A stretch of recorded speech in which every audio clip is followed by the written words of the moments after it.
Hello!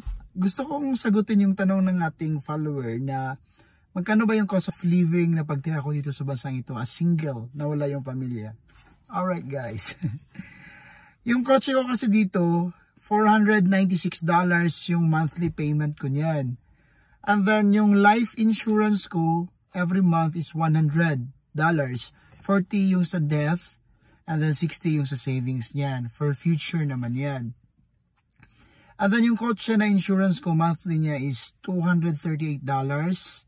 And then yung cellphone ko, $115 per month. Yung bahay ko dito is $400 sa ngayon. And then yung padala ko sa Pilipinas, yung monthly nila is $1,800. And then Spotify at saka sa Netflix ko is $50 per month.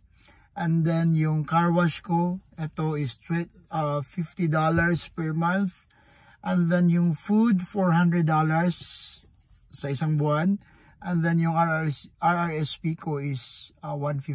So total is $3,799, equivalent sa 151,960 pesos sa Pilipinas. So yan yung expenses ko dito. Hindi pa kasama dun yung mga galagala namin dito or other expenses pa. Pero yan talaga yung monthly na cost of living ko dito sa bansang ito.